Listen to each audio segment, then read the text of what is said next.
Hey everyone, hope you're doing great. Welcome back to my channel. In today's video, we'll dive into what if Deku was trapped in a villain city. Smash that subscribe button, and be sure to peek at the description below. Let's begin. The air in the Kamino Ward Industrial District tasted like iron and old rain. It was a flavor Izuku Midoriya had grown accustomed to over the last few months of intensive work studies. A sensory reminder that the world of heroes was rarely as polished as the statues in the city centers. Here, amongst the rusting skeletons of abandoned factories and the hollowed-out carcasses of warehouses slated for demolition, the glamour of the profession faded, leaving only the grind. Izuku crouched atop a rusted gantry crane, the green lightning of One for All flickering faintly across his skin like static discharge. His new Air Force gloves creaked as he tightened his grip on the railing. Below him, the labyrinth of concrete and steel was silent, save for the distant, rhythmic dripping of a burst pipe. Deku! Report! A gruff voice crackled in his earpiece. Izuku pressed a finger to his comms unit. Sector 4 is clear, Endeavor. No thermal signatures in the main warehouse. Just rats. A lot of rats. Keep your eyes open. The Flame Hero's voice returned, tight with a tension that hadn't left him since the Hien Nomu incident. The report stated a quirk user with high-level spatial manipulation was using this zone as a stash house. If he's here, he's likely already seen you. Understood? Izuku whispered. To his left, across the gap between two crumbling silos, a blast of hot air signaled the arrival of Katsuki Bakugo. The blonde hero landed with a heavy thud, small explosions popping in his palms to stabilize his descent. He looked irritated, which was his default state, but there was a sharpness in his eyes today. Stop mumbling into the comms, nerd, Bakugo growled, though he kept his voice low.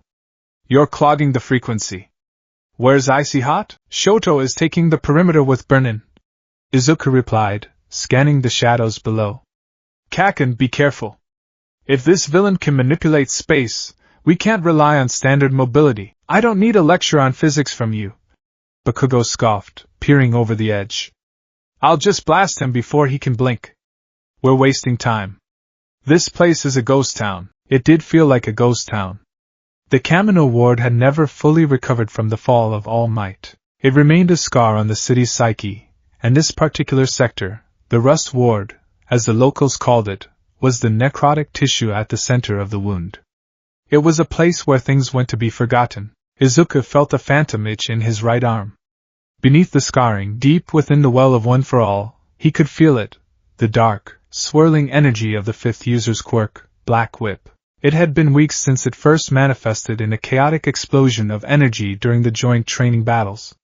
He had it under control mostly. He could manifest a tendril or two for grappling, but the fear of losing control again, of hurting someone, sat in his gut like a cold stone. Focus, he told himself. Control the heart. Control the power. Suddenly, the silence of the Rust Ward was shattered by a sound that defied description, a tearing noise, like wet canvas being ripped apart by a giant's hands. Contact! Sector 2! Shoto's voice cut through the comms, urgent and loud. Moving! Endeavor roared. Izuku didn't hesitate. He channeled One for All into his legs, the red veins glowing as he pushed off the gantry. The metal groaned and bent under the force of his launch. He became a green blur, shooting through the air, bypassing the maze of alleyways by staying high. Bakugo was right behind him, using his explosions to propel himself like a missile. Don't you dare get there first, Deku! They rounded the corner of a massive, dilapidated chemical plant to see the chaos unfolding. Shoto was sliding on a ridge of ice, creating a barricade to protect a group of sidekicks. In the center of the open courtyard stood the villain. He was a spindly man wrapped in layers of reflective thermal blankets, his face obscured by a multi-lens welding mask. He didn't look like much physically, but the air around him was wrong. It shimmered and distorted, like heat haze on asphalt, but jagged. Stay back! The villain screamed, his voice warping as if he were speaking underwater. He threw his hands out, and the space in front of him collapsed. A section of Shoto's ice wall didn't break. It simply vanished, reappearing 50 feet in the air before crashing down. Quirk, warp collapse. Izuku muttered, his analysis brain kicking into overdrive even as he landed. He doesn't open portals. He folds space onto itself. Short-range teleportation of matter, but highly unstable. If he folds the air inside a person's lungs, prominence burn. Endeavor descended from the sky like a meteor, a lance of concentrated fire aimed at the villain's feet to cut off his escape. The villain shrieked and clapped his hands. The air in front of him fractured like broken glass. Endeavor's fire hit the fracture and was redirected instantly, shooting back up toward the heroes. "Look out!" Izuku yelled. He kicked off a wall, grabbing a stunned sidekick and diving out of the path of the reflected flames. The heat was intense, singeing the edges of his cowl. Bakugo capitalized on the distraction. AP shot! A concentrated beam of explosive energy tore through the courtyard. The villain tried to fold space again, but he was too slow. The blast clipped his shoulder, spinning him around. He crashed into a pile of rusted shipping containers. "Surrender!" Aizawa's voice cut through the smoke. Eraserhead dropped from the shadows of a crane, his capture weapon flying. He locked eyes with the villain, his hair rising. The distortion around the villain vanished instantly. For a moment, it seemed over. The villain was cornered, injured, and quirkless. But this was the Rust Ward, and nothing here was structurally sound. The blast from Bakugo's attack had destabilized the stack of shipping containers. With a groan of tortured metal, the bottom container gave way. The stack, looming 20 feet high, began to tip, not toward the villain, but toward a small, rotted shed adjacent to the courtyard. And from that shed, Izuku heard a scream. It wasn't a hero. It wasn't a villain.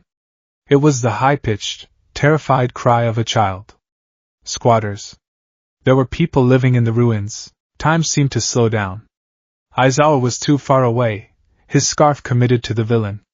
Endeavor was cooling down from his attack. Bakugo was mid-air, recoil carrying him backward. Shoto was on the ground, his eyes blocked by debris. "Move!" The command bypassed Izuku's brain and went straight to his legs. He screamed, pushing one for all to 20%. The green lightning cracked violently around him. "Deku, wait!" Aizawa shouted, realizing what was happening. Izuku didn't wait. He launched himself under the falling containers. He knew he couldn't catch them, they weighed tons. He had to get the civilian out.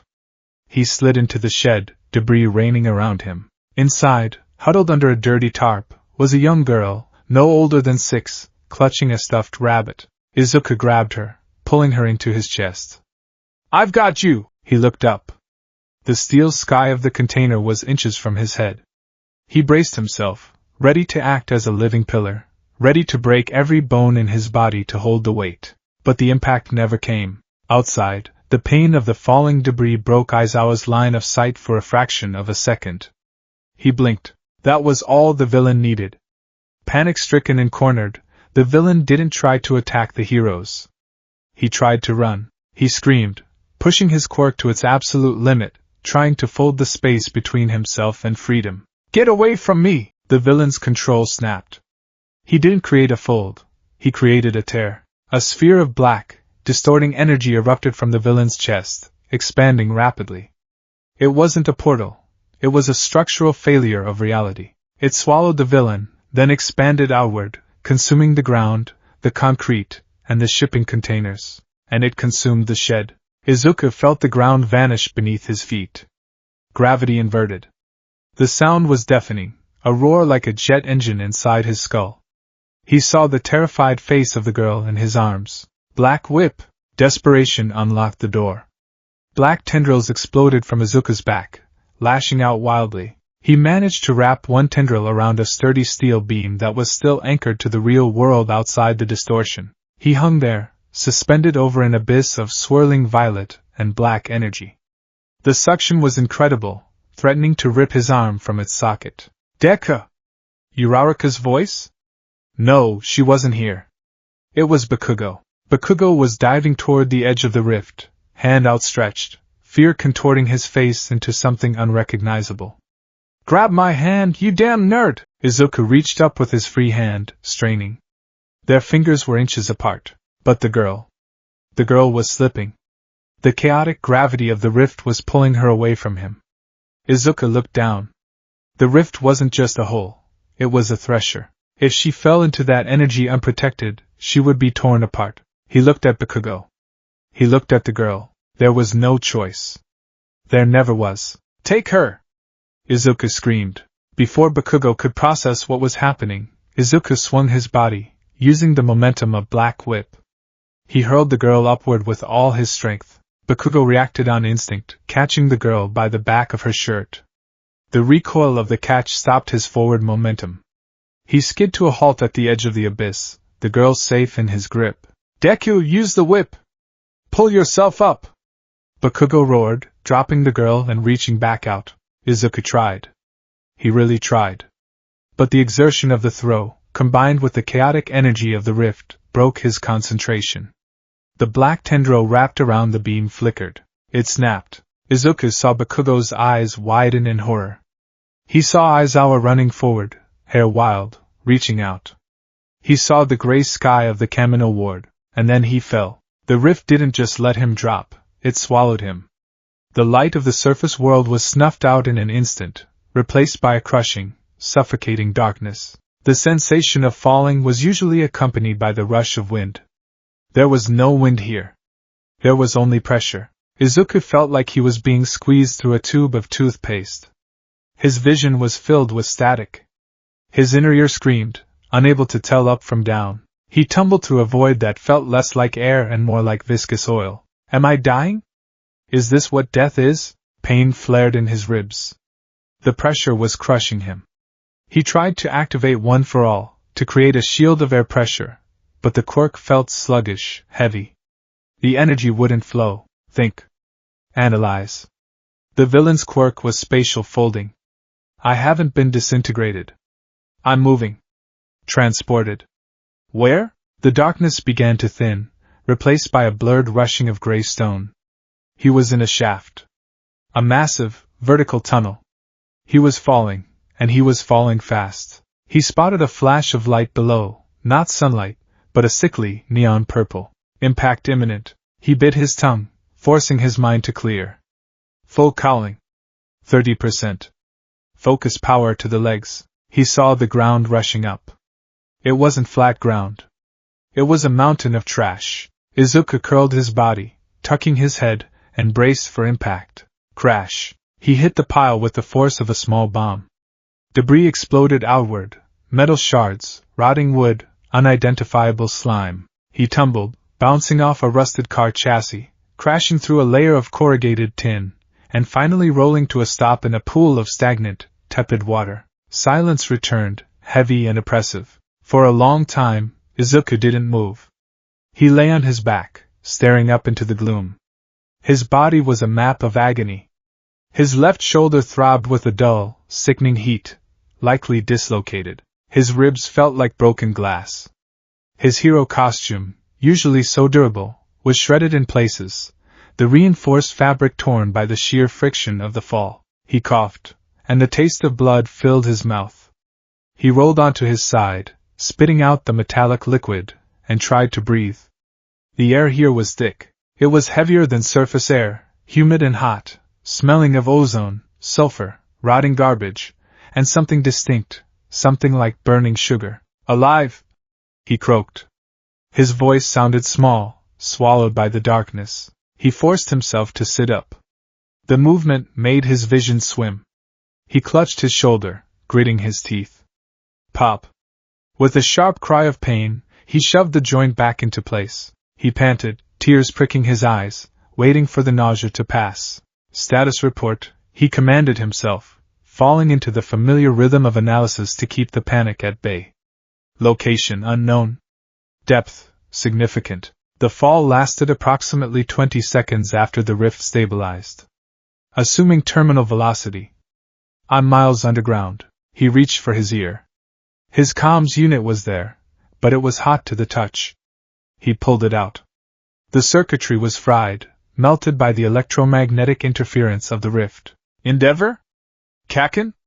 Eraserhead? He tried the backup radio on his belt. Static. Just a wall of white noise. No signal. He whispered. No GPS. He stood up, his legs shaking. He was standing in what looked like a canyon of refuse. Mountains of trash, scrap metal, broken machinery, discarded electronics, towered 30 feet high on either side of him. He looked up. There was no sky. Far above him, perhaps a mile up, was a ceiling of jagged rock. But it wasn't pitch black. The ceiling was dotted with patches of bioluminescent moss, glowing faint blue. And closer to him, Izuku walked out of the alley of trash and onto a ledge. His breath caught in his throat. Spread out before him, carved into the massive walls of a subterranean cavern the size of a small country, was a city. It was a nightmare of architecture. Buildings were stacked on top of each other like a chaotic game of Tetris, defying gravity and zoning laws. They were built from scrap metal, shipping containers, hollowed-out stalagmites, and old subway cars. Pipes, thousands of them, hissing with steam, wove through the city like metallic vines. But the city was alive with light. Neon signs and jarring pinks, greens, and purples buzzed everywhere. Holographic advertisements flickered with static. Massive floodlights swept the streets. It looked like a cyberpunk dystopian vision of Tokyo, crumpled up and shoved into a cave. Where is this? Izuku murmured, terrified and awestruck. He was standing on the outskirts, in what appeared to be a dumping ground. Below him, the city sprawled downward into the center of the cavern, where a massive, dark spire rose up, connecting the city floor to the cavern roof. He needed to move. Standing still was dangerous. He limped forward, keeping to the shadows. He needed information. He needed water. He needed to find a way to contact Yue. As he navigated the edge of the trash heap, he began to notice the details. The ground wasn't paved. It was metal grating, and through the gaps, he could see deep shafts dropping further down into darkness. The walls were covered in graffiti, but not the kind he saw in Tokyo. These were symbols, gang tags, warnings. Beware the gearheads. Overcast sees all. No quirks in the trade sector. He pulled the hood of his tattered costume up. His green bunny ears were ripped, one flopping sadly to the side. The metal respirator mask around his neck was cracked but functional. He pulled it up over his mouth to filter out the stench. He reached a narrow street that seemed to lead toward the denser part of the city. The buildings here were made of brick and mortar, looking ancient. Then, he saw the people. A figure shuffled past him on the other side of the street. It was a man, but his skin was made of gray stone, and moss grew from his shoulders. He wore rags and carried a heavy sack. He didn't look at Izuku. Two more figures argued on a corner. One had 6 arms, the other had a head that was just a floating ball of blue flame. They weren't hiding their mutations. In the surface world, heteromorphic types sometimes faced discrimination, but they tried to blend in. Here? They were the norm. Izuku pressed himself into a doorway as a vehicle roared past. It was a motorcycle, but it hovered on magnetic repulsors, jury-rigged and loud. The rider wore spiked leather, and dragged a chain behind him. This isn't a shelter, Izuku realized, a cold dread settling in his stomach. This isn't a government facility. This is a society. A secret society. He continued deeper. The architecture became more oppressive. The buildings leaned over the street, blotting out the view of the cavern ceiling. The neon lights buzzed incessantly. He turned a corner into a dead-end alley, looking for a place to rest and assess his injuries. The alley was occupied. 3 figures stood in a circle, kicking something on the ground. Please! I don't have it! A voice cried out from the floor. It sounded wet and gurgling. You promised to drop, Roach. One of the attackers growled. He was tall, wearing a trench coat. When he spoke, his jaw unhinged. The boss doesn't like late payments. I got jumped in the scrapyard. They took the batteries. The tall man sighed and raised a hand. His fingers elongated, turning into serrated bone blades. Bad luck for you. Worse for your knees. Izuku's body moved before his brain gave permission. One for all, full cowl. 5%. Green lightning flickered. Izuku dashed forward, closing the distance in a blink. He didn't aim to maim, he aimed to intercept. He grabbed the attacker's wrist just as the bone blade descended. The shock on the attacker's face was almost comical. He stared at the gloved hand holding his wrist, then up at the green hooded figure with glowing eyes. That's enough.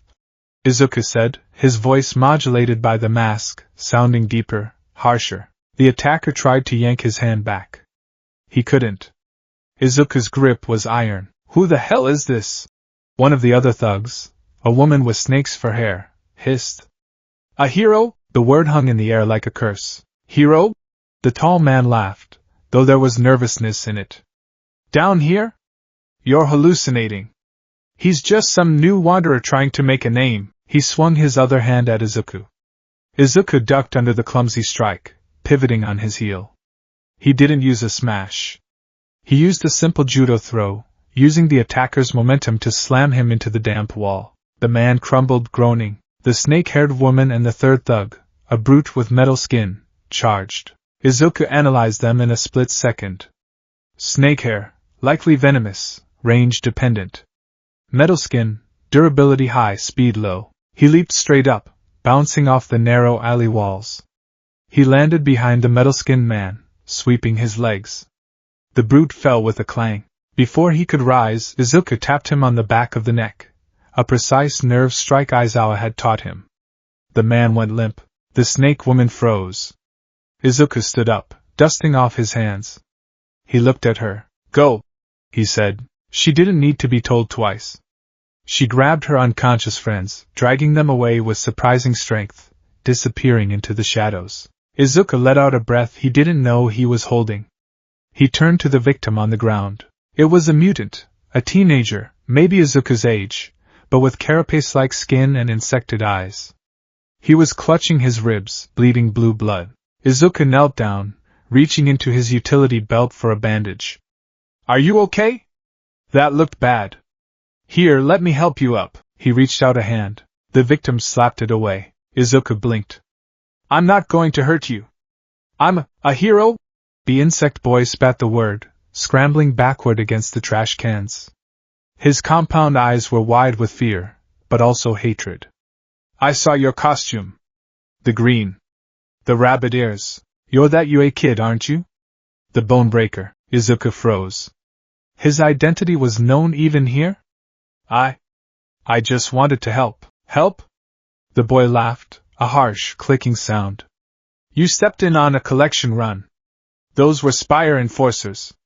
Do you know what you just did? I saved you. Izuku said, confusion clouding his mind. You marked me! The boy screamed. He stood up, shaky but angry. They're going to come back with reinforcements. They're going to think I hired a mercenary to fight them off. They won't just break my legs now. They'll kill me. The boy pulled a jagged piece of rusted metal from his belt, a makeshift shiv. He pointed it at Izuku. Stay back! Stay away from me! Izuku raised his hands, palms open. Wait, listen. I didn't know.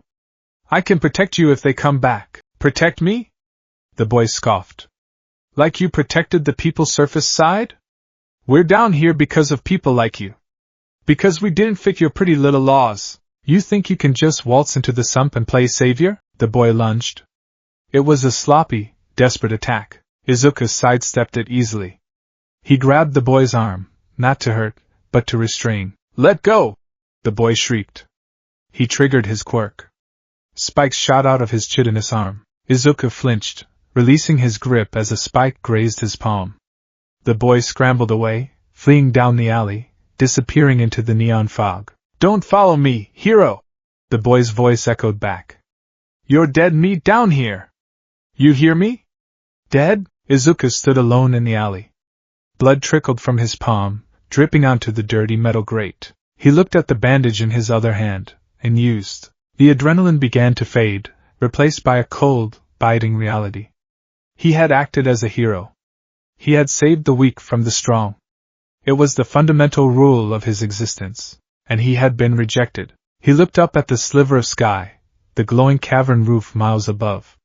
He was trapped in a city where the laws of society were inverted. A place where his costume was a target, his altruism was a threat, and his very existence was an act of war. He wasn't in Japan anymore. He was in the belly of the beast. Izuku reached up and unclasped his mask, letting it hang around his neck. He took a deep breath of the foul air. He needed to survive. He needed to think. He opened a pouch on his belt and pulled out a small, water-damaged notebook. Hero analysis for the future. He flipped to a blank page at the back. His hand trembled as he uncapped a pen. He wrote 3 words. Location, Tartarus below. Status, alone. Objective, survive. He capped the pen. He pulled his hood tight, hiding his face in shadow. Then, Deku stepped out of the alley and into the neon glare of the villain city, disappearing into the crowd of monsters. The color green meant different things depending on where you stood in the world. On the surface, green was the color of life.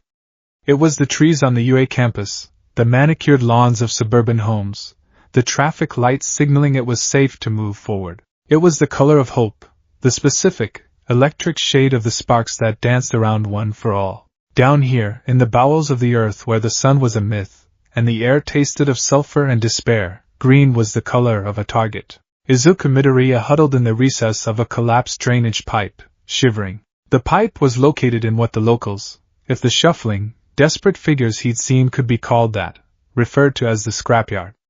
It was an apt name. The landscape was a tectonic disaster of refuse, a jagged range of mountains made from the surface world's mistakes. He pulled his knees to his chest, wincing as the movement pulled at the bruising on his ribs. He looked down at his legs. The iron soles of his boots were scuffed and dented, but the teal material of his costume still held that vibrant, defiant green.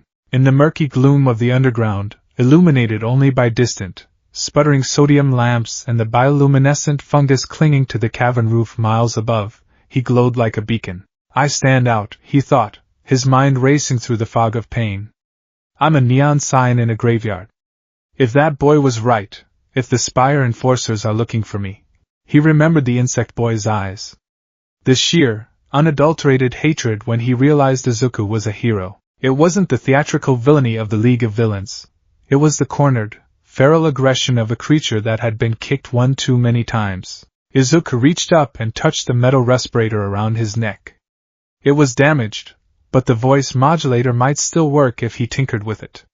But for now, silence was safer. He needed to change.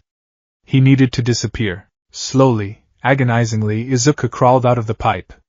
The air was colder here on the outskirts of the scrapyard, damp with the condensation that dripped from the massive cooling vents lining the cavern walls. He kept low, moving with the stealth training Aizawa had drilled into them. Step, roll, pause. Listen. The sounds of the city were a chaotic symphony. The distant thrum-thrum-thrum of massive ventilation fans provided a bass line. Over that lay the screech of metal on metal, the roar of modified engines, and the occasional, terrifying pop of gunfire. He navigated through a maze of crushed cars, looking for anything he could use. He found it near a pile of discarded chemical drums, a tarp. It was heavy, made of a thick, oil-stained canvas, likely used to cover industrial machinery. It was a mottled gray-brown, the color of rust and dirt. The color of the sump. Izuku pulled it free. It smelled of grease and old rain, but it was perfect. He used a jagged piece of scrap metal to shear off a manageable section. He fashioned a rough poncho, cutting a slit for his head. He draped it over himself, letting the heavy fabric fall past his knees, completely obscuring the green of his suit and the distinct shape of his utility belt. He pulled the hood of the tarp up. The rabbit ear cowl of his costume was flattened underneath, uncomfortable but hidden. He ripped a strip of cloth from the hem of the tarp and wrapped it around his lower face, covering the respirator and his freckles, leaving only his eyes visible. He caught his reflection in a puddle of stagnant water. The boy looking back wasn't Deku. He was a shapeless, gray ghost. A nobody. Good, he thought, a pang of loneliness striking his chest. Deku is a hero. Heroes don't exist here.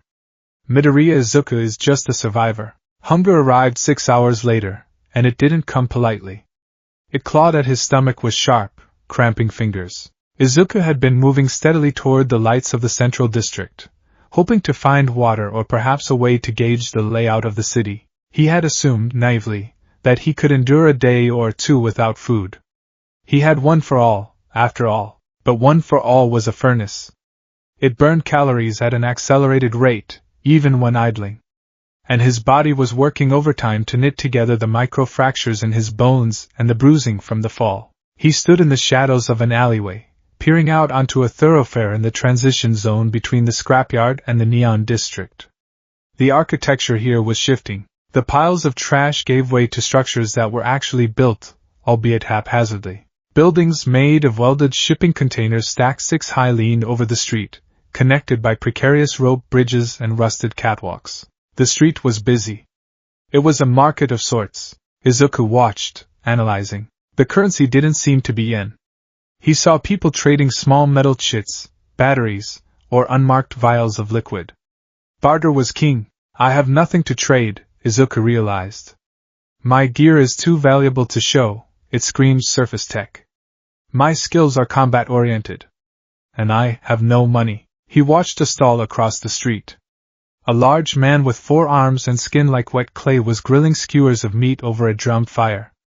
The smell was overpowering, greasy, savory, and undeniably heavy. It made Izuku's mouth water so hard it hurt. He saw a small, ragged figure dart out from the crowd, snatch a skewer, and sprint away. The clayman didn't even shout. He simply picked up a rock the size of a grapefruit with one of his lower hands and hurled it with terrifying velocity. Crack! The rock struck the thief in the back of the leg. The figure crumpled with a shriek. The clayman vaulted the counter, walked over, retrieved the skewer, which had fallen into the dirt, and kicked the thief in the ribs. Pay or bleed! The vendor roared. The crowd didn't gasp. They didn't stop. They stepped over the sobbing thief and continued shopping. Izuku's muscles tensed. Every fiber of his being screamed to intervene. He's hurt. That was excessive force. I have to stop. The voice in his head sounded like Aizawa. Look around, problem child. You intervene, you reveal yourself. You reveal yourself, you bring the spire down on your head. And then who saves the next person? Izuku gripped the rough fabric of his cloak until his knuckles turned white. He forced himself to watch as the thief dragged himself into an alleyway.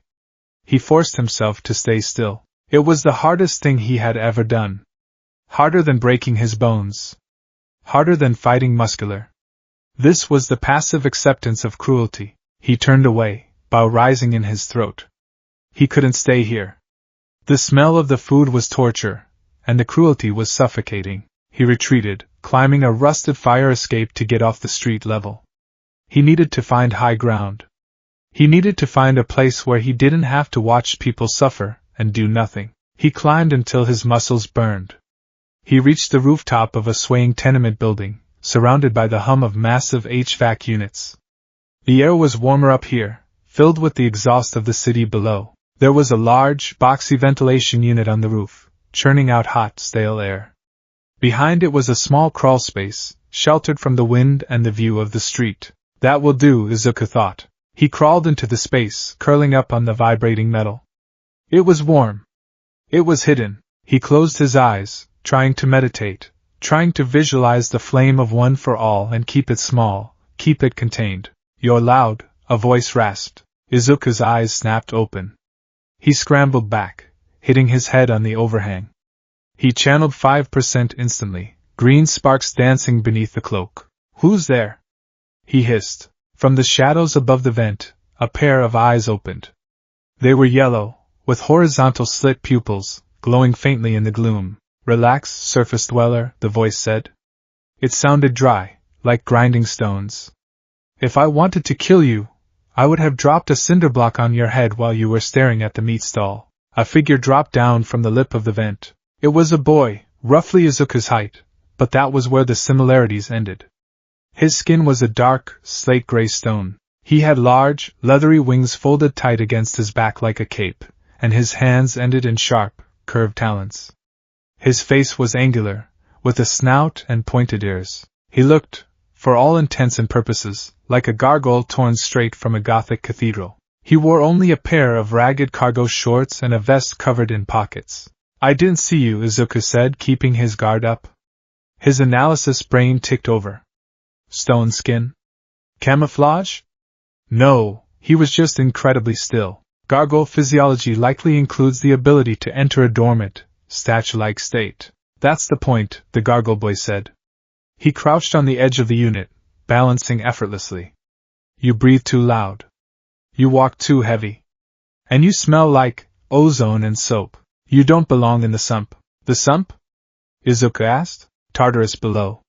The Green Valley? The sump. Whatever you want to call it. The boy tilted his head. You're the one everyone is whispering about. The Green Ghost. Some say you're a government spy. Some say you're a villain who killed a pro and got dumped here. But I saw you down there. The boy pointed a clawed finger at Izuku's chest. You wanted to help that thief. I saw your muscles twitch. You almost blew your cover for a piece of rat meat on a stick. Izuku lowered his hands slowly. The boy wasn't attacking. He was observing. It was wrong. What that vendor did. Wrong? The gargoyle laughed, a sound like gravel in a blender. There is no wrong down here, surface boy. There is only hungry and fed.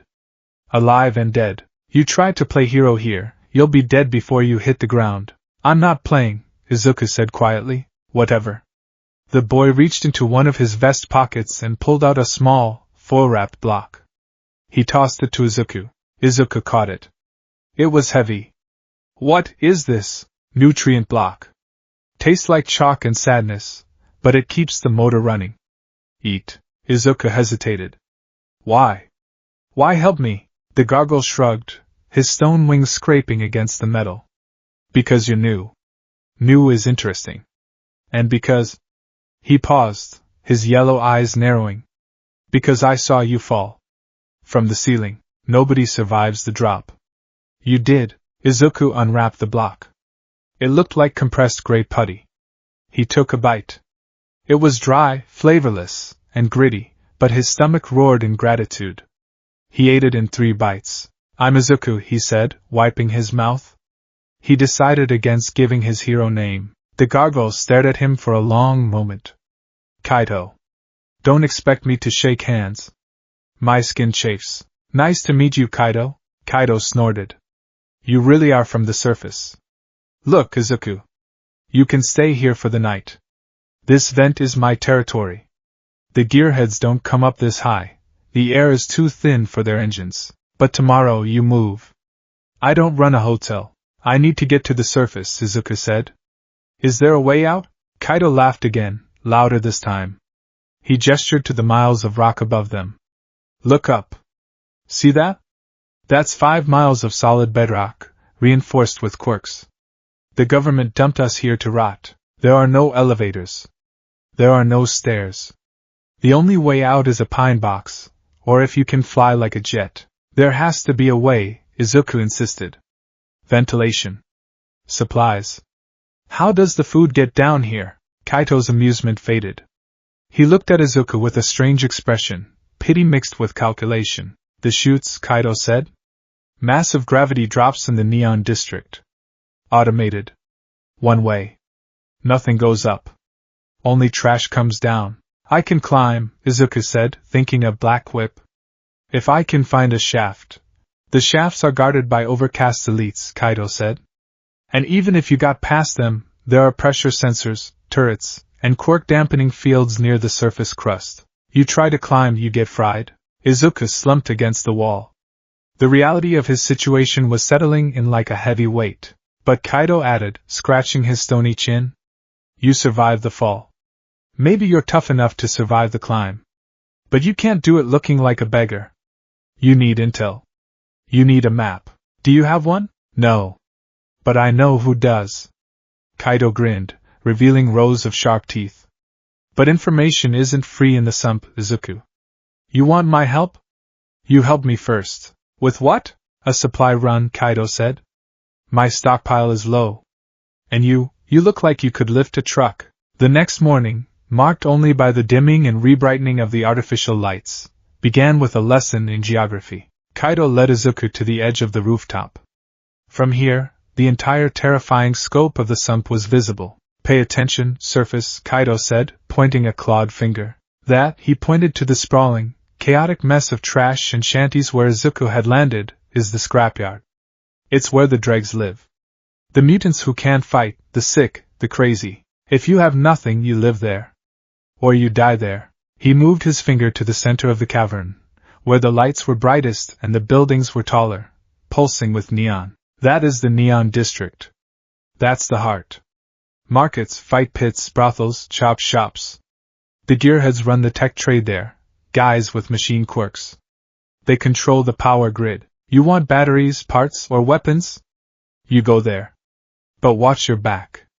They'll strip you for parts if you have any cybernetics. Finally, Kaido pointed to the massive, monolithic structure rising from the center of the Neon District.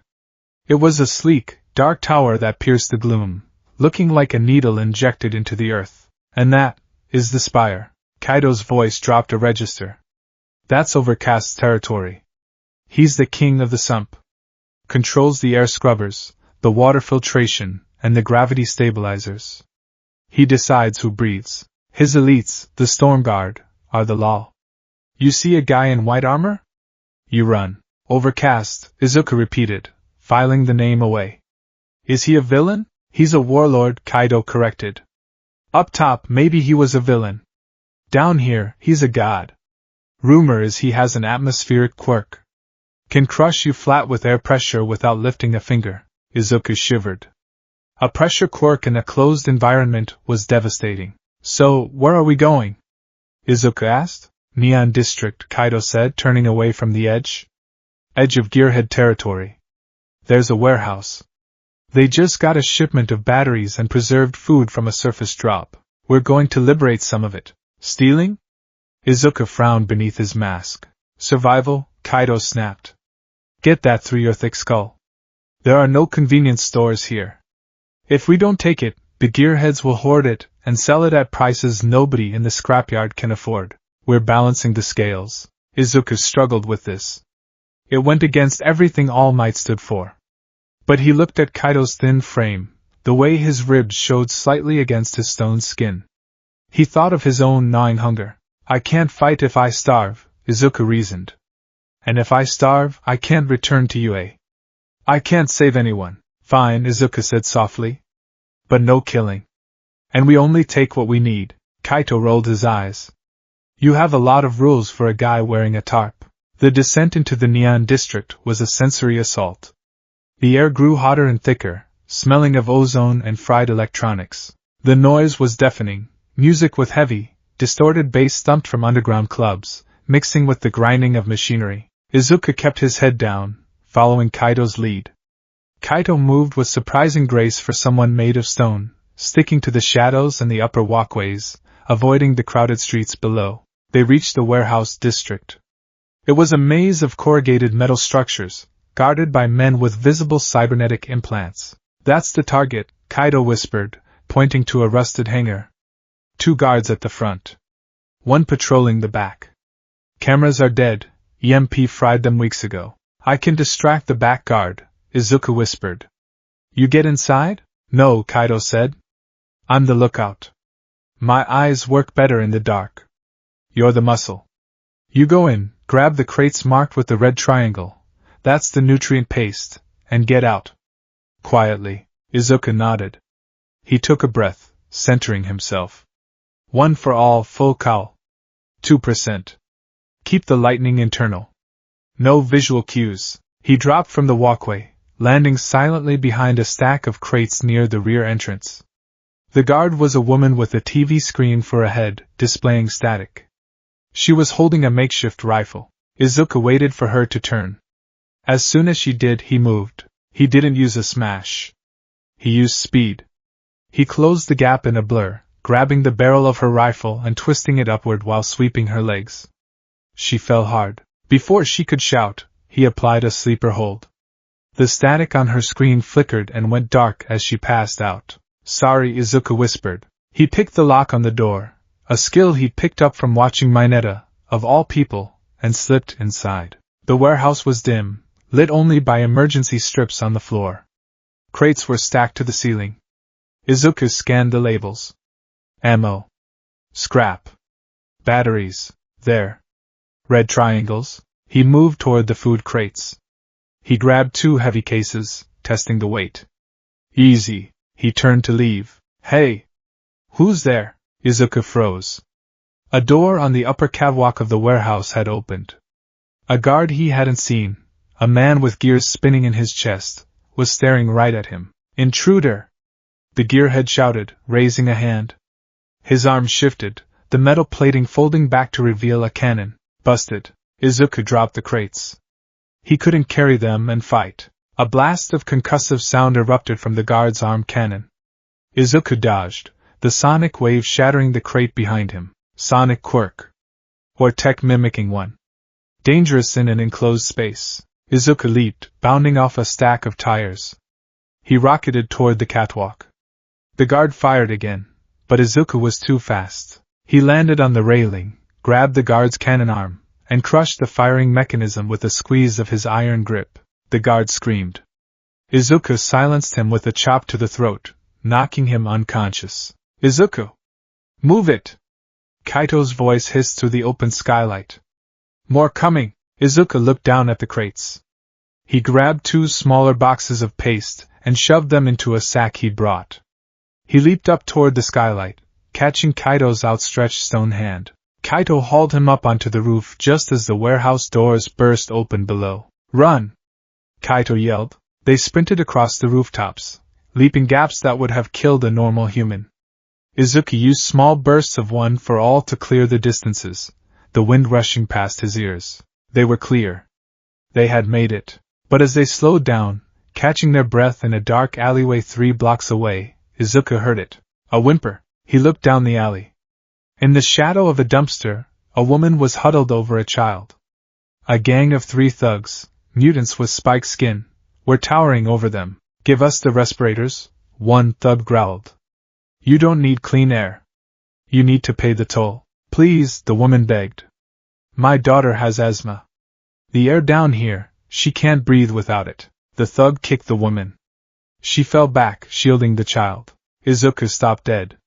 The boxes of food in his sack felt heavy. Izuku, keep moving, Kaito hissed, grabbing his arm. Not our problem. They're hurting them, Izuku said, his voice trembling. It happens every 10 seconds in this city. Kaito snapped. We got the loot. If we stop, the gearheads catch up. We lose the food. We starve. Izuku looked at Kaito. Then he looked at the woman. The child was coughing, a wet, rattling sound. He remembered what All Might had told him. Meddling when you don't need to is the essence of being a hero, but he also remembered the insect boy. You marked me. If he saved them, would the thugs come back later and kill them for revenge? Would he be making it worse? The thug raised a metal pipe. Izuku's body didn't care about the philosophy. Hold this, Izuku said, shoving the sack into Kaito's chest. You idiot! Kaito hissed. Izuku vanished. He didn't use lightning. He didn't yell smash. He was a silent blur of gray canvas. He appeared between the thug and the woman. He caught the pipe with one hand. The thug blinked. Huh! Izuku didn't speak. He punched the thug in the solar plexus. The man folded like a lawn chair, eyes rolling back. The other 2 thugs turned. Izuku swept the leg of the first, sending him crashing into the dumpster. The second one tried to stab him. Izuku caught the wrist, twisted, and threw the thug into the wall. It took 3 seconds. The woman looked up, terrified. She saw a figure in a dirty tarp, face hidden, standing over 3 unconscious men. Izuku reached into his pouch. He had stolen a small battery pack from the warehouse, intended for his own flashlight. He dropped it in the woman's lap. Trade this for a new filter, he whispered, his voice rough. Go. Now. The woman scrambled up, grabbing her child, and ran without looking back. Izuku stood there for a moment, waiting for the feeling of satisfaction. It didn't come. He just felt tired. And he felt eyes on him. He looked up. A security camera on the corner, one he hadn't noticed, was panning slowly. It focused on him. Overcast sees all. You done? Kaito asked from the shadows, his voice flat. Izuku nodded. He joined Kaito. You're a fool, Kaito said, handing him the sack. You saved 2, but you just put a target on your back. Those thugs belong to the Razor Fins. They'll be looking for the Grey Ghost now. I couldn't watch, Izuku said. One day, Kaito said, turning to walk back toward the vents, that bleeding heart of yours is going to get us both killed. Back in the safety of the ventilation shaft, they ate in silence. The nutrient paste tasted like salted cardboard, but to Izuku, it was a feast. He sat cross-legged, his notebook open on his lap. The faint light from the vent slats illuminated the page. He wrote rapidly, sketching the layout of the warehouse, the fighting style of the gearheads, and the insignia he had seen on the crates. Observation: the gearheads use tech that seems advanced. More advanced than typical junk. The arm cannon was miniaturized. Where are they getting the parts? Observation: Kaido is cynical but loyal to his own survival. He shared food. He's not evil. He's adapted. Self-reflection: I can't save everyone. Not like All Might did. I have to pick my battles. I have to operate in the gray. He looked over at Kaido, who was sleeping upside down, hanging from a pipe like a bat, wings wrapped around himself. Izuku touched the cover of his notebook. I need to get stronger, he whispered to the empty air. I need to control Black Whip. It's the only quirk versatile enough for this environment. He looked at his hand. He flexed his fingers, feeling the dark energy stirring beneath the skin. I'm not Deku down here, he thought. Deku is a symbol of peace. There is no peace here. He closed the notebook. I am just the ghost in the machine. He pulled the tarp tight around his shoulders, leaned his head against the vibrating metal wall, and for the first time in 2 days, he allowed himself to sleep. Outside, in the neon-soaked darkness of the city, the camera footage of the alleyway fight was being uploaded to a server in the spire. High above, in a room walled with glass overlooking the misery of the sump, a man in a white suit watched the footage. He watched the gray-cloaked figure move with the speed of a bullet. He watched the strength. Overcast smiled. Well, the warlord whispered. It seems a new player has entered the game. The concept of time had become fluid in the sump. Without the rising and setting of the sun, the circadian rhythms of the body drifted untethered. Time was measured in the rhythmic thrumming of the massive ventilation fans that cycled the city's air, shifting from a low, grinding hum to a high-pitched whine every 12 hours. They called it the shift, low hum for sleep, high whine for the waking nightmare. Izuku Midoriya sat cross-legged on a metal grate high above the neon district, his notebook balanced precariously on his knee. He was 4 days deep into his new life. 4 days of darkness, of nutrient paste that tasted like wet ash, and of silence. He wasn't Deku right now. Deku was a hero who smiled to reassure the public. Down here, smiling was a sign of madness or weakness. Here, he was just a ghost wrapped in a stained gray tarp. You're muttering again, a gravelly voice echoed from the shadows of a nearby exhaust pipe.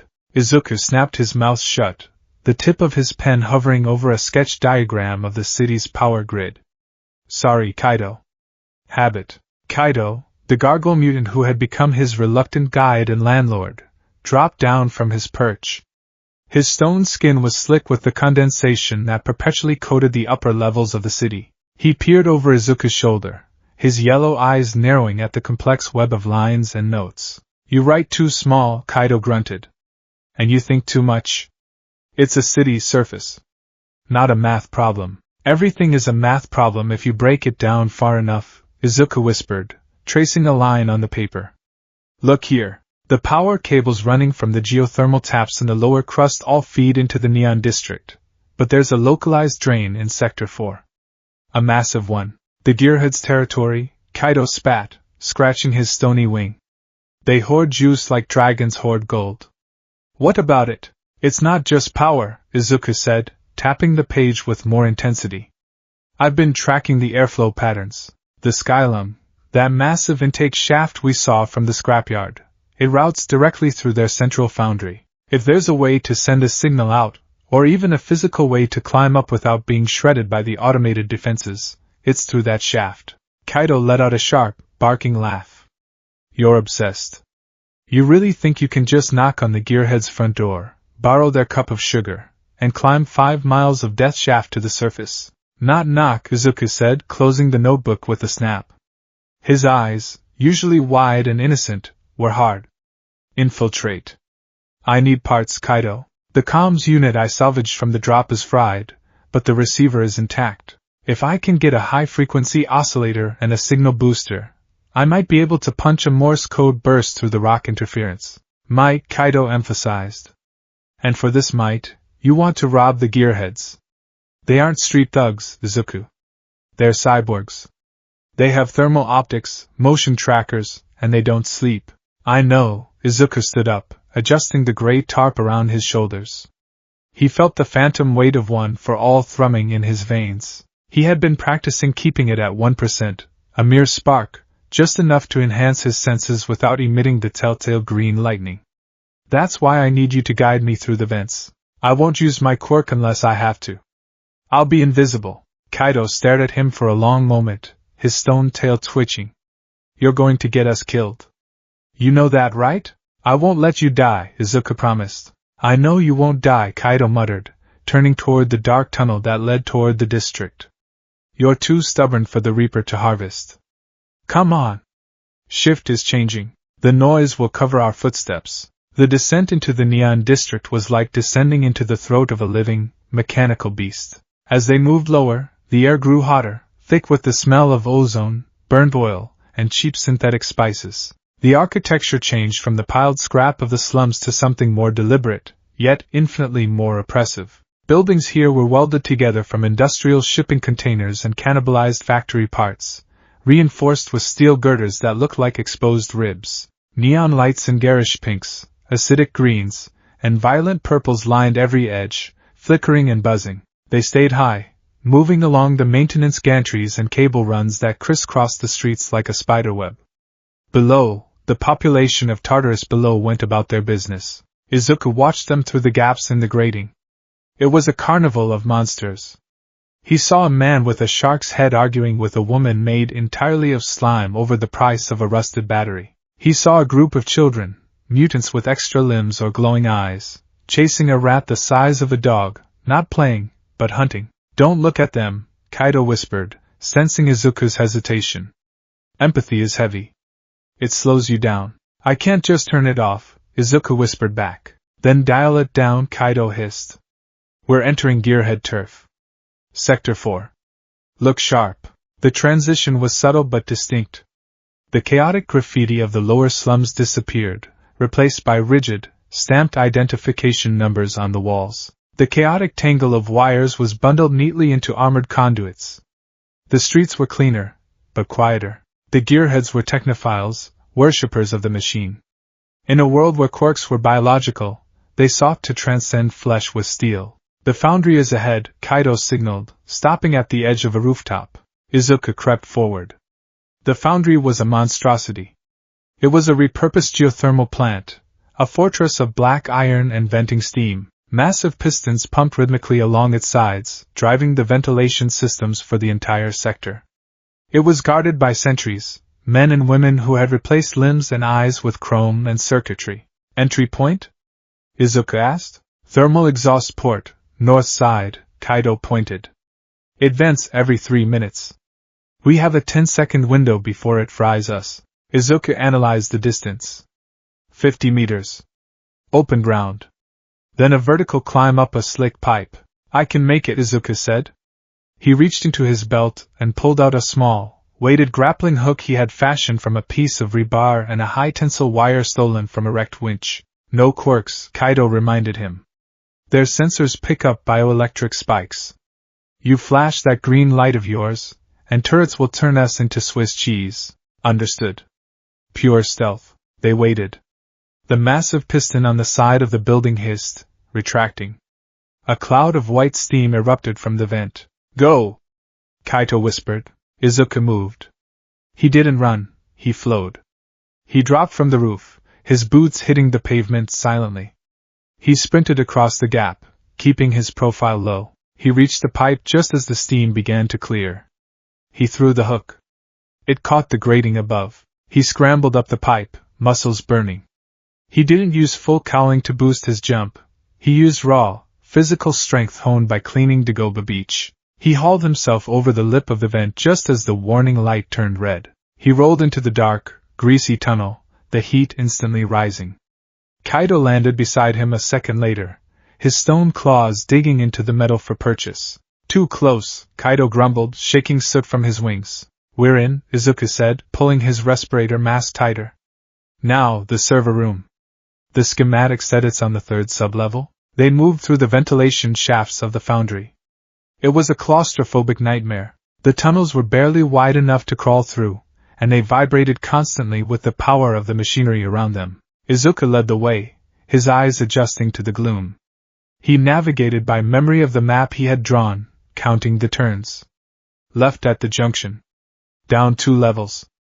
Right at the intake fan. He paused at a grate looking down into a massive assembly hall. Below, sparks showered like rain. Hundreds of workers, most of them seemingly slaves or low-level indentured servants, were disassembling stolen surface world tech. Cars, drones, even hero support items were being stripped for parts.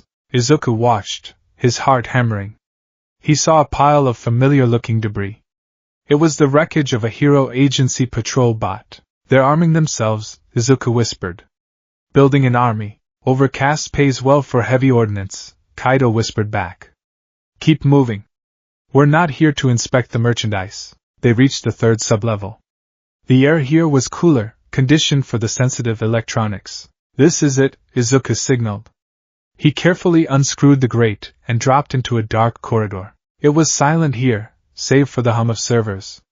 The walls were lined with blinking lights. Izuku moved to a console, plugging a makeshift datapad, cobbled together from a broken phone and a keypad, into the port. I just need to locate the storage for high-grade components, Izuku muttered, his fingers flying over the keys. Come on, inventory. Hurry up, Kaido hissed from the vent, keeping watch. Patrol coming. Heavy footsteps. Got it. Izuku whispered. Storage locker B4. It's down the hall, to the left. He pulled the jack and sprinted silently down the corridor. He found the door marked B4. It was locked with an electronic keypad. Analysis, Izuku muttered. He looked at the keypad. The numbers 4, 7, and 9 were slightly more worn than the others. Combination. He tried 4-7-9-9. Error. He tried 9-7-4-4. Error. Think like a machine, he whispered. Binary? No, too simple. Sequential? He tried 7-4-9-7. Click. The light turned green. Yes, he slipped inside. The room was a treasure trove. Shelves lined with processors, actuators, and there, on the top shelf, a box of military-grade signal boosters. Izuku grabbed the box, checking the contents. It was exactly what he needed. With this, he could boost the signal from the Spire's transmitter all the way to UA. I got it, Kaido. Let's go. He turned to leave, but as he stepped back into the corridor, the lights turned red. A siren began to wail, a low, mechanical drone that vibrated in his teeth. Intruder alert. Sector B. Biological signature detected. You tripped it? Kaido yelled from the vent. I didn't touch anything. Izuku shouted back. They must have passive sensors. At the end of the corridor, a heavy blast door slid open. Standing there was a figure that made Izuku's blood run cold. He was massive, easily 7 feet tall. His body was almost entirely mechanical, a chassis of bronze and steel gears exposed under a transparent chest plate. His head was a smooth dome of polished chrome, with a single, vertical red eye that scanned the room. One arm ended in a massive, rotating saw blade, the other, a multi-barreled rivet gun. Designation, Gearhead Alpha. Unit name, Sprocket. The machine man boomed, his voice a synthesized grind. Theft of property is punishable by disassembly. Run! Kaido screamed. Izuku didn't need to be told twice. He sprinted away from Sprocket, toward the far end of the hall. Target acquired, Sprocket droned. He raised the rivet gun. Thud thud thud. 3 massive steel rivets, each the size of a railroad spike, slammed into the wall inches from Izuku's head. Concrete exploded, shrapnel cutting into Izuku's cheek. I can't fight him without power! Izuku yelled, sliding around a corner. Then use the power! Kaido yelled back, dropping from the vent to run alongside him. Forget stealth. Survive! Izuku hesitated. If he used one for all at 20%, he could smash Sprocket. But the lightning, it would signal every villain in a 5-mile radius. No choice. Izuku took a breath. One for all, full cowling. 5%. Green lightning flickered across his body. The world slowed down. He rounded the corner and ran straight into a squad of 4 lesser deerhead soldiers. They were waiting. "Subdue him!" one shouted, swinging an electrified baton. Izuku ducked under the swing, grabbing the soldier's arm and using his momentum to flip him into the others. Smash! He kicked the second soldier in the chest, sending him flying back into a server rack. Sparks showered down. "Behind you!" Kaito warned. Sprocket had smashed through the wall, bypassing the corner entirely. The saw blade roared to life, spinning with terrifying speed. He swung it at Izuku's midsection. Izuku leaped backward, the wind from the blade slicing the fabric of his tarp. The poncho fell away, revealing his tattered, dirt-stained hero costume. Sprocket's single eye widened, or the aperture dilated. Analysis complete. Target identified. UA student. Midoriya Izuku. Bounty high. He knows. Izuku gasped. Then break him so he can't tell anyone. Kaito roared, picking up a heavy metal pipe and throwing it at Sprocket's head. The pipe bounced off the chrome skull with a pathetic clank. Sprocket didn't even flinch. He turned his rivet gun on Kaito. "No!" Izuku screamed. He pushed off the ground, rocketing forward. He tackled Kaito out of the way just as a rivet tore through the space where the gargoyle's head had been. They tumbled across the floor, crashing into a pile of spare parts. "You are obsolete," Sprocket stated, advancing. The floor shook with each step. "Surrender, and the disassembly will be swift." Izuku scrambled up, placing himself between the machine and Kaito. He was cornered. Sprocket blocked the exit. The lesser guards were recovering. Fear, cold and sharp, pierced Izuku's chest. Not fear for himself, but for Kaito. For the mission. If he failed here, nobody would ever know where he was. His mother. All Might. "Get back," Izuku growled, his voice trembling. "Resistance is futile." Sprocket raised the saw blade. Izuku clenched his fists. He needed more power. 5% wasn't enough against this armor. 20% might not be enough. He needed to hit harder. He reached deep into the well of One for All. He grasped for the fire, but he grabbed something else. In his panic, in his desperation, his emotional control slipped.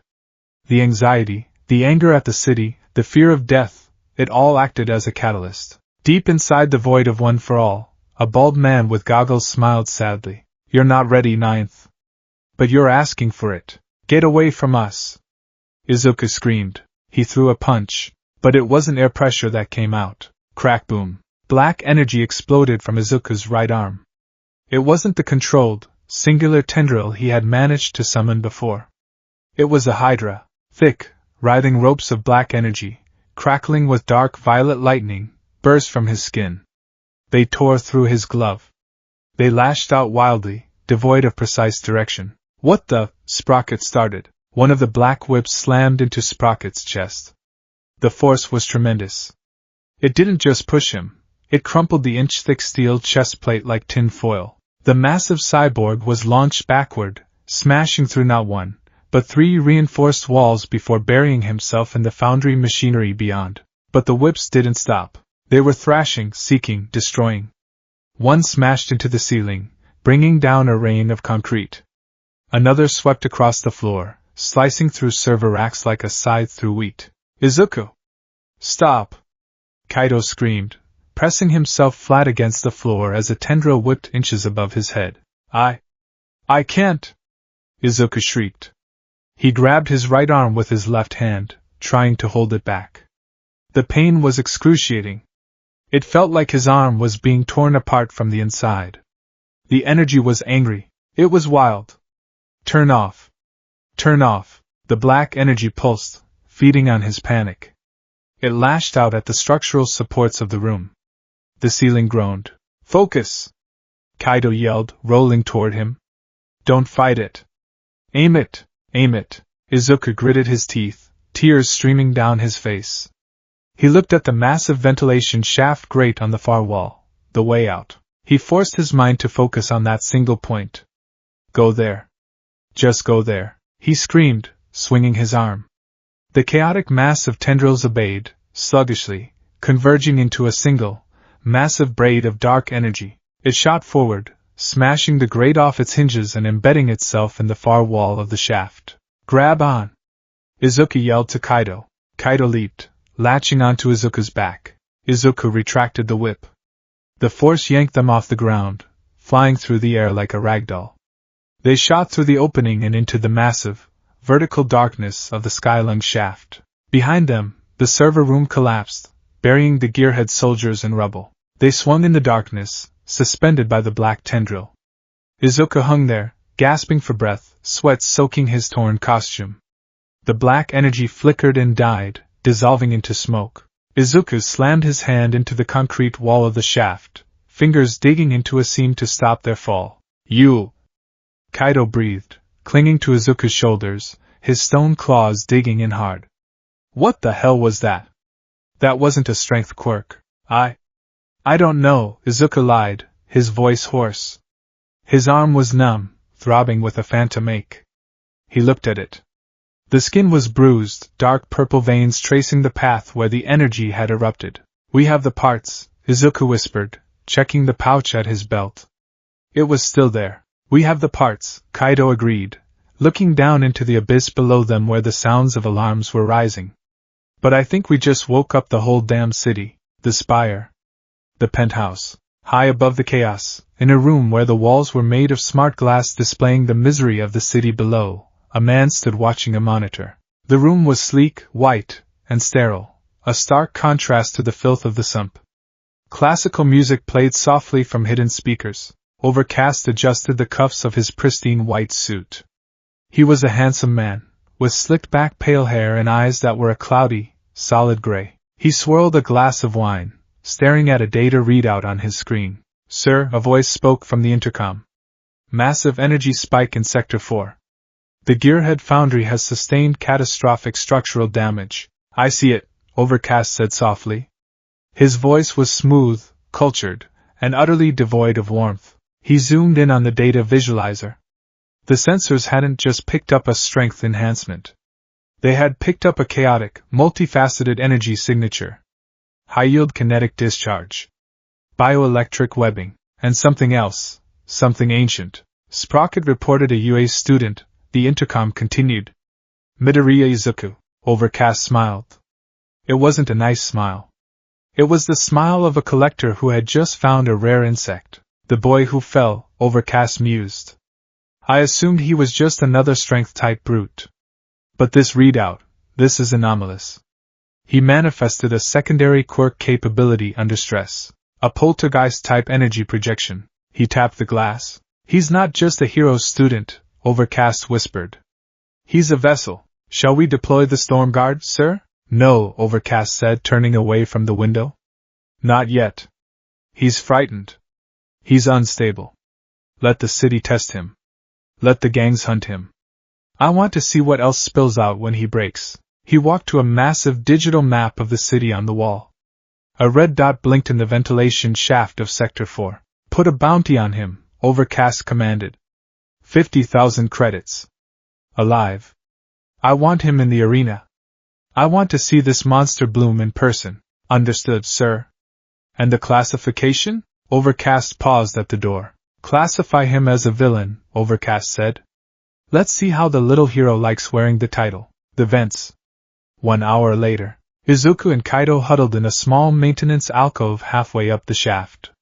They were miles from the foundry, safe for the moment, but the adrenaline crash hit Izuku hard. He sat trembling, staring at his hands. It felt angry, Izuku whispered. It wasn't like before. I couldn't stop it. Kaido was tending to a crack in his stone arm, applying a bonding paste he carried. He looked at Izuku with a new kind of wariness. You're a ticking bomb, Surface, Kaido said quietly. Whatever power you're holding, it's too big for you. I have to control it, Izuku said, clenching his fist. The pain grounded him. If I don't, I'll hurt people. I'll become just another monster in this city. Kaido stopped his work. He looked at Izuku, really looked at him. You're weird, Kaido said. What? You just leveled a building. You took out a cyborg tank. And you're sitting here worrying about becoming a monster? Kaido shook his head. Down here, monsters are the ones who don't care. The fact that you're scared, that makes you human. Izuku looked up, surprised. Kaido offered a rare, slight smile, more of a grimace of stone teeth. We got the parts, Kaido said. Now we just need to get to the transmitter. But first, you need to sleep. You look like hell. Izuku nodded slowly. He leaned his head back against the cold wall. He closed his eyes, but sleep didn't come easily. Every time he drifted off, he saw the black whips. He saw the destruction. And behind it all, he felt a pair of gray eyes watching him from the dark. He tightened his grip on the radio parts in his pocket. I'm coming, All Might. Just wait a little longer. Somewhere in the distance, a siren began to wail, signaling the start of the hunt. The city of Tartarus below didn't have weather, but it had an atmosphere. It was a pressurized, palpable weight that pressed against the eardrums and settled in the lungs. Today, the atmosphere was heavy with the scent of blood. The bounty had gone live 3 hours ago. Izuku Midoriya, huddled beneath the rusted chassis of a hover train in the abandoned sector between the Neon District and the scrapyard, stared at the holographic projection on a stolen datapad. The image flickered, a grainy capture of him from the Gearhead Foundry, shrouded in the gray tarp, black tendrils of energy exploding from his back. Wanted, the ghost. Reward, 50,000 credits / high-grade citizenship. Status, dead or alive. Alive preferred for arena. 50,000, Kaido whispered, peering over Izuku's shoulder. The gargoyle mutant sounded breathless, his stone wings scraping nervously against the train's undercarriage. Do you know what that buys down here, surface? It buys a penthouse in the spire. It buys fresh air filters for a lifetime. It buys freedom. Izuku clicked the device off, plunging them back into shadow. It buys a target on my back the size of this cavern. Our backs, Kaido corrected grimly. They know I'm with you. The footage shows a stone-type accomplice. I'm worth 5,000 just for leading them to you. Izuku looked at his companion. Kaido was shivering, not from cold, but from a primal fear that seemed to infect every resident of this subterranean hell. I'm sorry, Kaido, Izuku said, his voice steady despite the tremor in his hands. I dragged you into this. Save the apology, Kaido snapped, though there was no heat in it. We need to move. The scrapyard isn't safe anymore. Every addict with a rusty knife is combing the trash heaps looking for the green kid. We need to go deep.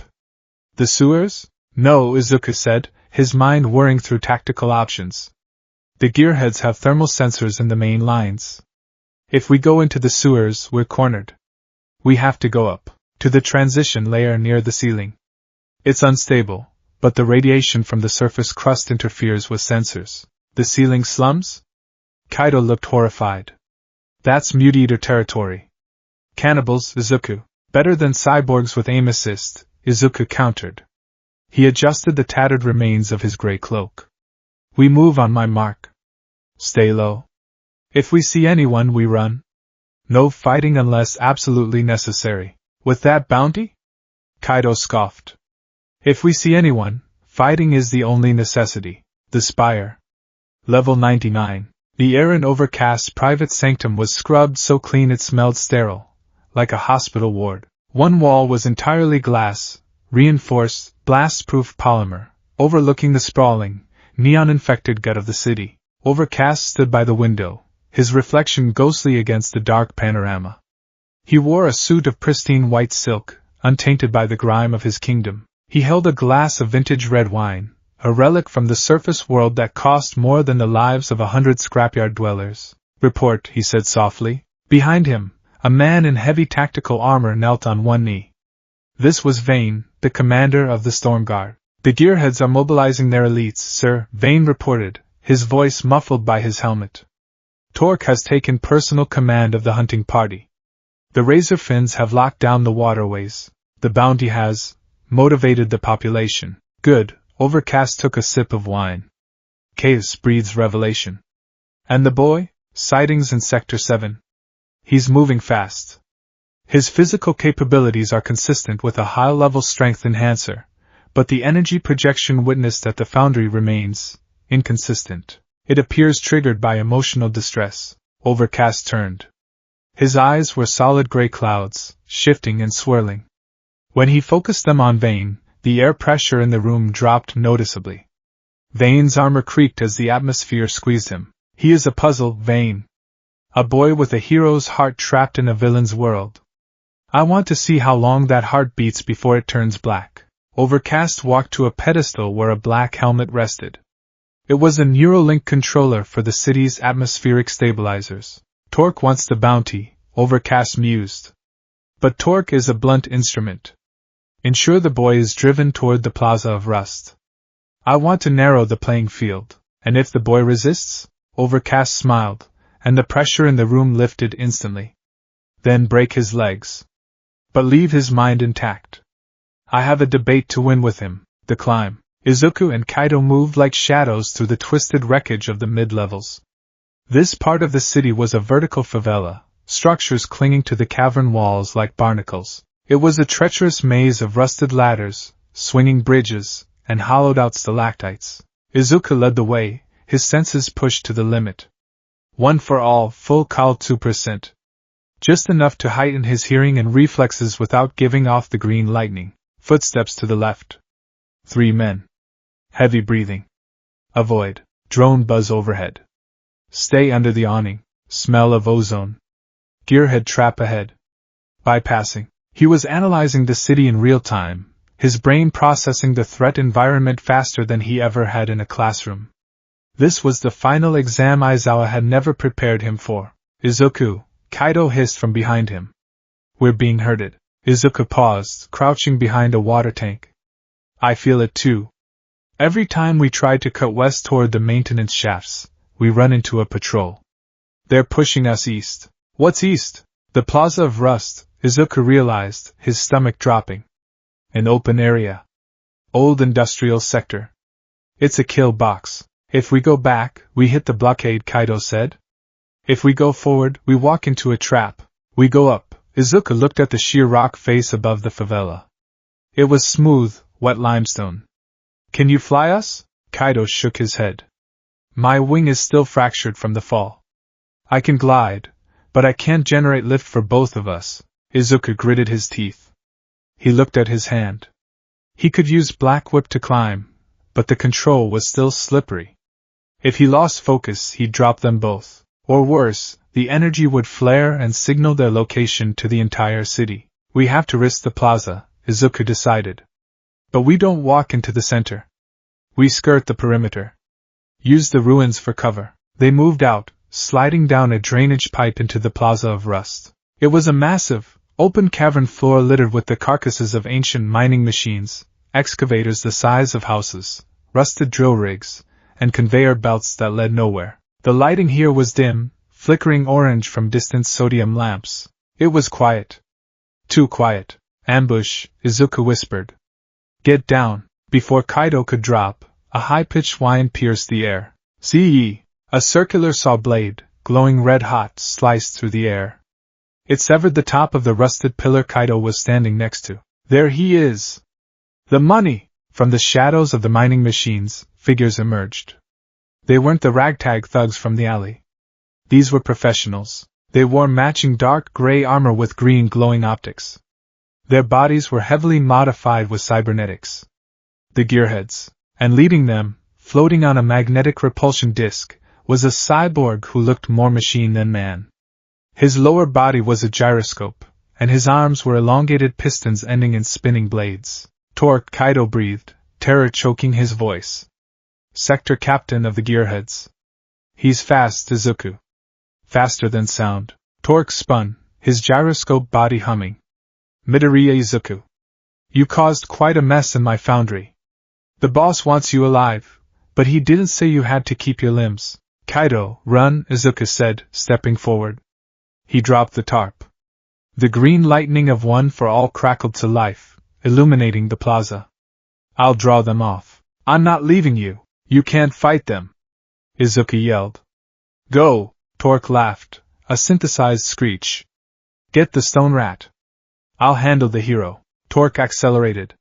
He didn't run, he zipped.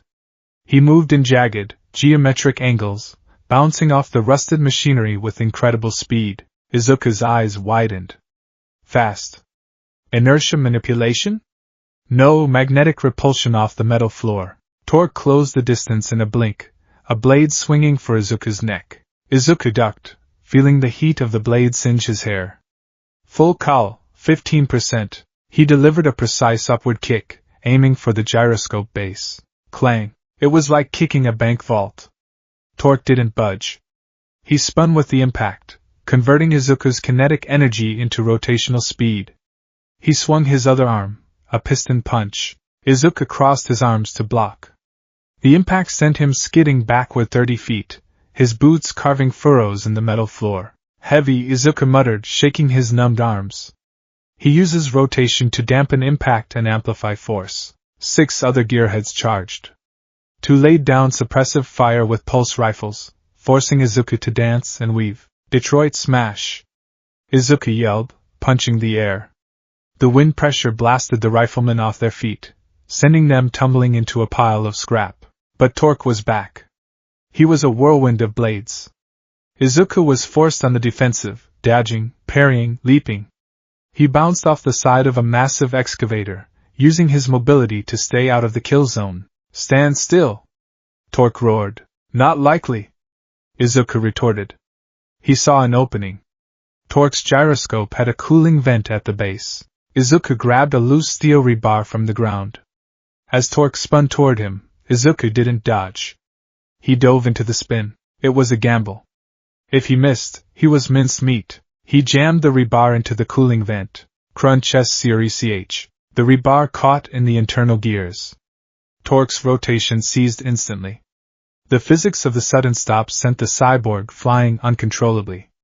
He smashed into a rusted crane, the impact crumpling his armor. Izuku landed, panting. 1 down. Izuku! The scream tore through the battlefield. Izuku whipped around. 3 gearheads had cornered Kaido. The gargoyle was on the ground, one wing bent at a sickening angle. A gearhead with a hydraulic claw was holding Kaido by the throat, lifting him off the ground. Another gearhead, this one wielding a high-tech energy cannon, aimed it point-blank at Kaido's chest. Power down, hero! The cannon wielder shouted. Or the rat gets vaporized. Izuku froze. The green lightning on his skin flickered. Don't do it, Izuku! Kaido choked out, clawing at the hydraulic hand. Run! They won't kill me. I'm worth money. The bounty for you is dead or alive, the gearhead sneered. And frankly, you're heavy to carry. I'd rather bring in a head. The cannon began to whine, charging up. Izuku looked at the distance. 50 meters. Even at 20%, could he close the gap before the trigger was pulled? Maybe. But if he missed by a millisecond, he looked at Kaido's terrified eyes. He saw the trust there, and the fear. This is the test, Izuku realized. This is what Overcast wanted. To see what I value. If he fought, he might win. But Kaido might die. If he surrendered, they both lost. But Kaido lived. The words of All Might rang in his head. Win by saving. Save by winning. But sometimes you couldn't do both. Slowly, agonizingly, the green lightning around Izuku faded. He unclenched his fists. He stood straight, his chest heaving. Let him go, Izuku said, his voice carrying across the silent plaza. Power down completely. The gearhead demanded. Hands on your head. Knees. Izuku raised his hands. He interlaced his fingers behind his head. He sank to his knees on the cold, dirty metal. I surrender, Izuku whispered. No! Kaido screamed. You idiot! Fight them! Torque, sparking and leaking oil, dragged himself out of the wreckage of the crane. He moved slowly, his gyroscope grinding. He approached Izuku from behind. Noble, Torque spat. Stupid. But noble. Torque raised a heavy, piston-driven fist. Nighty-night surface. Izuku didn't flinch. He just watched Kaido to make sure they lowered the cannon. They did. I saved him, Izuku thought. Then the world exploded into pain and went black. The wake. Consciousness returned in waves of nausea. Izuku felt cold metal against his cheek. He tried to move, but his limbs were heavy, unresponsive. He opened his eyes. Blurry vision resolved into darkness, punctuated by a single strip of harsh white light on the ceiling. He was moving. No, he was being moved. He was strapped upright to a gurney, locked in heavy, quirk-suppressing cuffs that bit into his wrists and ankles. The collar around his neck hummed with a low frequency that made it hard to focus, a disruption field for his neural pathways. He was in an elevator. A glass elevator. Izuku lifted his head. Through the glass, he saw the city falling away. The neon district, the scrapyard, the vents, they were all shrinking, becoming a chaotic tapestry of misery below him. He was ascending the spire. Awake, I see. The voice came from a speaker in the elevator. It was smooth, calm. Where is Kaido? Izuku croaked. His throat felt like sandpaper. The gargoyle is being processed in the detention block, the voice, overcast, replied. He is alive. For now. That depends entirely on your cooperation. What do you want? The elevator slowed. It didn't stop at the penthouse. It went past the luxury levels. It was going into the core of the spire. I want to teach you a lesson, Midoriya. Izuku, overcast, said. You believe in the law of the surface. The law of protection. The law of altruism. You sacrifice your freedom for a rat you met 3 days ago. He's my friend, Izuku said, testing the strength of the cuffs. Vibranium alloy. Unbreakable without 100%, and the collar prevented him from summoning that much power. Friendship is a luxury, Overcast mused. Down here there is only one law. The law of the strong. The strong take. The weak give. You are strong, Midoriya, perhaps the strongest thing in this city, and yet you are in chains. Therefore, your philosophy is flawed. Strength isn't about taking, Izuku argued, his anger rising. It's about carrying the weight for those who can't. Is it? Overcast chuckled. We shall see how much weight you can carry. The elevator stopped with a heavy thud. The doors slid open. 2 Stormguard soldiers, hulking figures in white power armor, grabbed the gurney. They wheeled him out into a corridor made of rough-hewn black stone. This wasn't the high-tech spire anymore. This was the foundation. The dungeon. They dragged him to a heavy iron door at the end of the hall. One soldier punched a code. The door creaked open, revealing a pitch-black void. Enjoy your accommodations, the soldier grunted. They unstrapped him. Izuku tensed, ready to fight, but the collar sent a jolt of electricity through his spine that dropped him to his knees. They kicked him into the cell. The door slammed shut. The lock engaged with a sound like a tomb ceiling. Izuku lay on the cold stone floor, gasping for breath as the aftershocks of the shock collar faded. Don't bother with the door, a voice said from the darkness. Izuku froze. He wasn't alone. He scrambled to a sitting position, his back against the wall. Who's there? A match flared. The small flame illuminated a face. It was an older man, perhaps in his late 40s, sitting on a pile of straw in the corner. His hair was long and matted, gray streaked with white. His face was a map of scars. He wore the tattered remnants of a bodysuit that might have once been blue and gold. He held the match up to a half-smoked cigarette. He took a drag, the cherry glowing bright red in the gloom. Name's Kenjiro, the man grunted, smoke curling from his lips. But up top, a long, long time ago, they called me Ironheart. Izuku's eyes widened. Ironheart? The turbo hero? You disappeared 10 years ago. They said you died in the Kyushu earthquake relief mission? The man laughed, a sound like grinding gears. He blew a smoke ring toward Izuku. Died? Kenjiro shook his head. No, kid. I didn't die. I made a mistake. I killed a villain who was holding a bus full of kids hostage. The media didn't like the optics. The commission didn't like the paperwork.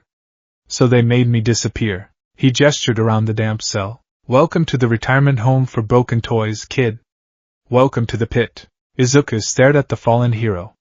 This man had been a legend. A symbol of durability and unwavering will. And now he was this husk. Why are you here? Izuku asked softly. Why didn't you escape? Kenjiro crushed the cigarette against the wall. He leaned forward, his eyes hard and dead. Escape to where? Kenjiro whispered. Up there, I'm a murderer. Down here, I'm a gladiator. At least down here, the crowd is honest about wanting blood. He pointed a dirty finger at Izuku. You got that look in your eye, kid. That I can save everyone look. Let me give you some free advice. Kill that look. Before this city kills it for you. Suddenly, the ceiling of the cell buzzed. A red light began to flash. Showtime, Kenjiro sighed, standing up and cracking his neck. What's happening? Izuku stood up, shaky. The arena, Kenjiro said. Overcast likes fresh meat on Friday nights. And you? He looked at Izuku's green costume. You're the main event. The floor beneath them began to rise. It was a hydraulic lift. Get ready, kid, Kenjiro said, his body shifting, his skin turning into a metallic, organic steel. Because in 5 minutes, you're going to have to decide if you're a hero, or if you want to survive. Izuku clenched his fists. He felt the weight of the collar, the ache in his bones, and the darkness pressing in. I am a hero, Izuku whispered to himself. I am always a hero. As the lift rose toward the roar of 1,000 screaming villains, the darkness of the cell gave way to the blinding lights of the arena.